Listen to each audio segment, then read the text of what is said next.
Guys, these gruesome and disturbing TikTok videos ain't for the faint-hearted. Let's check this out. A soldier is fighting for his life after being stabbed outside an army base in Kent, and his attacker allegedly held up a bloodied weapon and licked it clean moments after. What? Oh my God. The witness said he was wearing a ski mask and a NASA bomber jacket and leapt off a moped to repeatedly stab the soldier. He did manage to get to his feet and stagger to his house, but the attacker allegedly chased him down the road and launched a second attack. A witness told The Sun that the soldier received injuries to his face and the rest of his body. That's absolutely outrageous. Who would do such a thing? He actually stabbed the man and licked the knife. A 15-year-old boy has been shot dead at a children's park in Ladbroke Grove. Emergency services were called around 7:20 p.m. on Sunday in response to a reported shooting in a park near Hazelwood Crescent. Upon arrival, they found a 15-year-old boy with serious gunshot wounds. 15, you know. Despite their efforts, he was pronounced dead at the scene. The shooting occurred during a family fun day event organized by the Caribbean Music Association, which had been enjoyed by hundreds of attendees. Residents described the event as having great vibes until the heartbreaking conclusion. The Metropolitan Police have confirmed that no other injuries were reported. A witness who was just meters away from the victim said 3 shots were fired. Police have made 6 arrests since the incident, and the cordon remains in place at the scene. London's Mayor Sadiq Khan has said, "I am heartbroken by the devastating news that a 15-year-old has needlessly lost his life in Ladbroke Grove. I remain in regular contact with the Met Police, who are working round the clock to investigate this horrific incident." It was an horrific incident, 15 years old. I'm not too sure what dramas he would have been caught up in, but another life lost. Young kids need some serious help, real support, real guidance. I don't know what's inspiring them to actually go out there and commit these type of offenses, but it needs to stop. Now, I'm sure a lot of people have heard about this one. The story has been going viral. Me personally, I'm not too sure what the ins and outs of this one is, but I do know it's extremely concerning. Let's check this out. Oh my God, drive, Uncle, please. Please, please, please.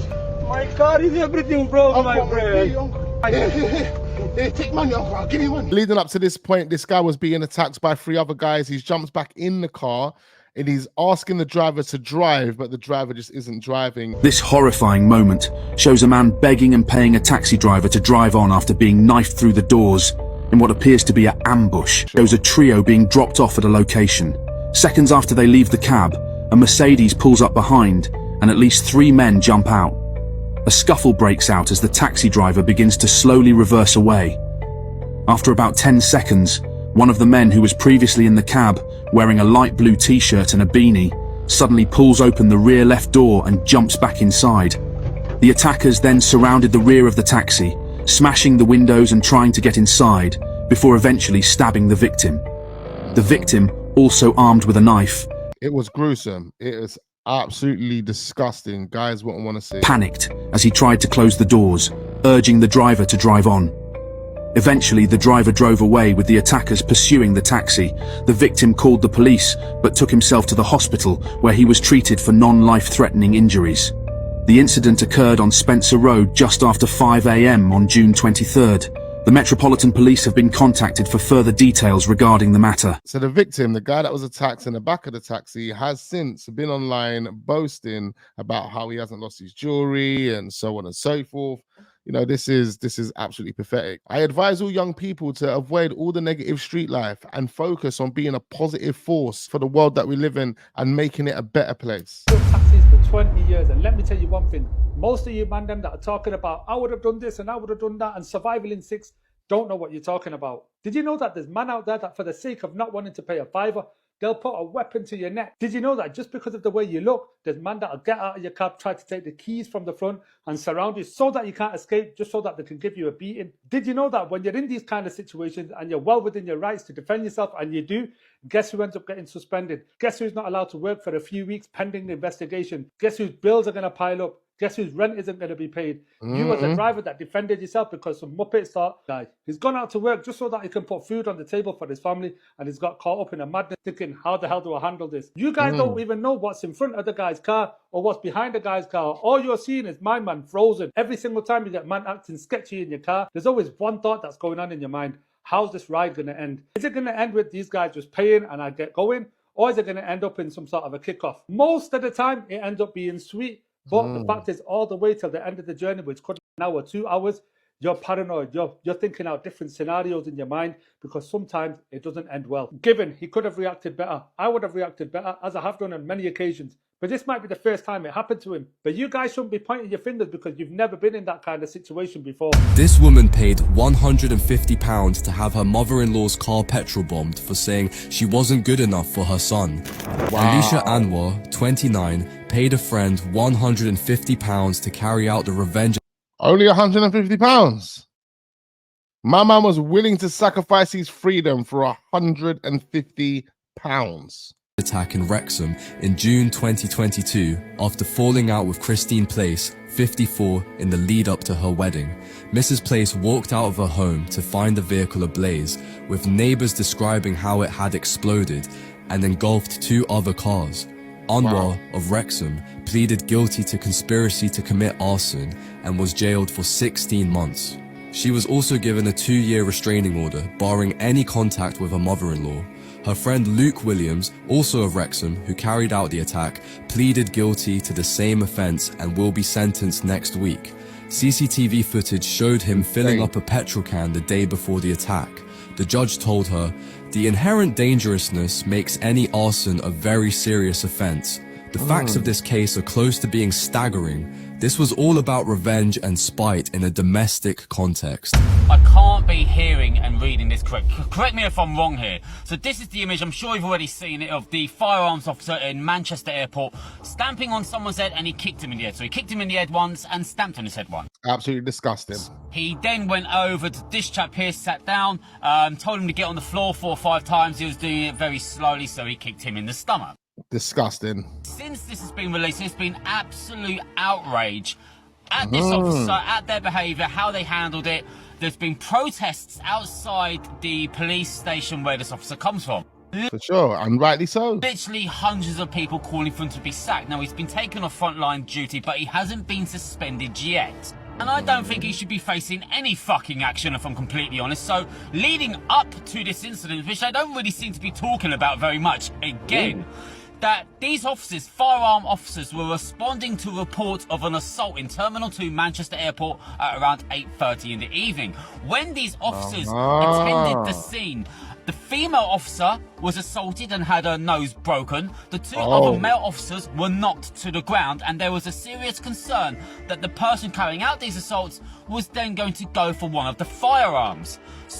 Context is key, I'll tell you. Context is key, and this is extremely interesting because when I was looking into why, these lads had gone through this nasty event, I wasn't finding the reasons as to why. It's like it wasn't being spoken about, and everyone was protesting and everyone was outraging, everyone was saying whatever they were saying. But when you think about it, the reasons that led up to this are absolutely disgusting. And for you to have broken a female's nose, let alone a female officer, a female's nose is truly unforgivable. Now, I definitely don't condone what these officers done to these guys, but when you look at the build-up, can you really blame them for that type of retaliation? Can't really blame them, but I don't condone it, and everyone involved needs to face the consequence. So the police responded in this fashion. Kicked him in the head once, stamped on his head once, and went over there and booted him in the stomach once, and I think one of the other officers come round and hit him on the back of the head when he was going down. Just to add that one of the guy's mums was also attacked, and I think that's totally unfair. So let me just see if I've got this correct. You can assault 3 firearm officers, knocking the 2 of them to the ground and breaking the other one's nose, and they can't put hands on you. They can't put hands on you. What is going on? What the UK done?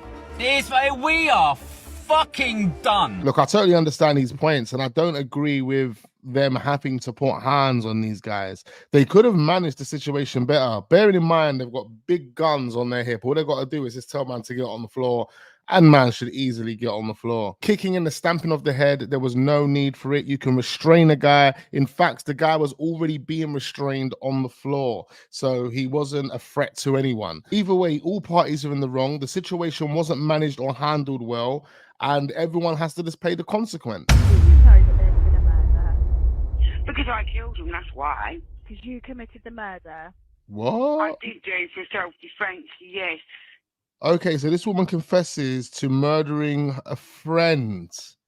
She assaulted Paul Knowles with a vodka bottle, shoved a sock down his throat, and waited 4 days to call the police. Oh my God. Right, okay. Who's the person that you think that you've committed this against? Well, in self-defense, I did it 2 times with a bottle. I took it off him, and then I hit him over the head a couple of times, and then I dug his eyes out and said something about the back of his front. Oh, wow. Where did this happen, sorry? I wouldn't know what day of the week it is. Is anybody taking me serious at all? Go to 68 Farriers Court, you'll find a dead body there. Farriers Court. Farriers. 68 Farriers Court. I don't know if I was tripping. We're all taking drugs that night. I don't know. Thanks. You're under arrest on suspicion of murder, okay? Oh no. Do you want to say anything? Make no defence. Failed to mention my questions after that line of court. Anything you do say, no, given evidence. Right, thank you. Anne-Marie Burroughs has been jailed a minimum of 17 years after she killed her Royal Navy veteran friend in an assault. They were all just taking drugs and went absolutely berserk. He hit her, she hit him back and went extreme. Dug his eyes out.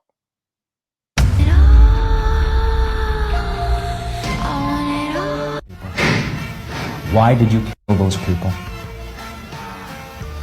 No comments. No comments. I cannot answer it at this time. And that's why you killed them? Right. Right. Not because I was angry with them, not Oh, that Jeffrey Dahmer done. Oh, wow. because I hated them, but because I wanted to keep them with me. Nonetheless, you killed 7 men. Yes, And I'm asking you, what got you to kill the 7 men? And I'm telling you because the cops let me keep killing them, Nick. Don't you get it? Not every. Because the cops let me keep killing them, Nick. Don't you get it? Ambulance service, is the patient breathing? Barely. Okay, is he breathing right now though, even if he's... Is he breathing, Tom? He keeps taking big dark breaths. Basically, my 6-year-old stepson is falling, he's banged his head. Okay. And while he was on the floor, he's banged his head another 5 times. Okay. He's fell on the floor, banged his head, and whilst he's on the floor, he's banged his head another 5 times. How does that work out? Colour, he's got a big lump on his head. Awake? So what, sorry? Is he awake? He's half in and out, but he's banged his head quite hard. Is his breathing noisy or abnormal? Is it noisy or abnormal? It's barely there, he's barely breathing, he's in and out, he's taking it hard. Okay. He's basically been treating us all like shit. He's threw himself on the floor, he's headbutting the floor. I'm trying to pick him up in the process, he's headbutting me in the process. Okay. I've got him up, he was breathing like a little bit better at first. Yeah. Washed him down, put some water down him, tried to obviously get him like a bit more colour in him, but then obviously I've seen the lump on his head that he's done to himself. Right. How's been... I see the lump on his head that he's done to himself. You know, that she is disgusting. You know, you could just tell just based on what she's saying. I mean, she's more coherent than those other guys that we've been looking at recently in Lucy and Brad and them dons. But you can still tell that this girl is absolutely fraudulent and she's lying to cover her own back. Been arranged for him, okay? Yeah. Try and keep calm for me. Can you get him lay out flat on his back? Flat on his back. How old is he? He's 6, nearly 7. Years old. Okay. Yeah. Right, very He's very pale, but obviously it's a big bang. He's knocked himself out by the look of him. And he's barely breathing now. He's breathing, he's barely breathing, he's lost just at the minute. Okay, so I'm going to tell you how to give basic life support, okay? So you can just keep going.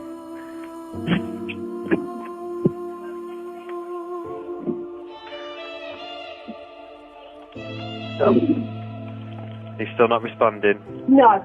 Okay, just keep going for me, He's don't got stop. two big lumps on his head where he's banged himself. Okay, just keep going, don't stop, just keep going that way. Push, push, push, push. How sad. How sad. I didn't realize that's only part 1. If anyone knows where the part 2 is, then please do email me or jump in my DMs. Last seen around midnight at a high school graduation party with more than 100 people. Kylie had texted her mother that night, telling her she would be leaving the party in about 45 minutes, and her mom texted her to be safe and told her she loved her. She said her daughter texted, "Okay, Mom, I love you too." Kylie's silver Honda SUV had never been found until reportedly today. Oh, wow. How would it have got in the water? Someone definitely did this to her.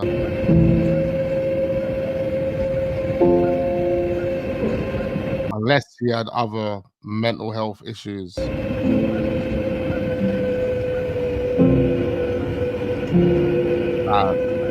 sad.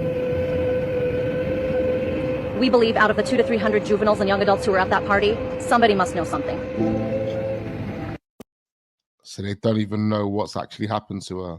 Damn. Guys, I have to cut this short, but I've got a number of more clips that we're going to be running through. Make sure you get yourself back here. Turn your notification bells on, hit that like button, and leave your comments down below. I want to know how you're feeling about every single story. Which one was your best one? Leave that in the comment section, and I look forward to seeing you guys on the next one.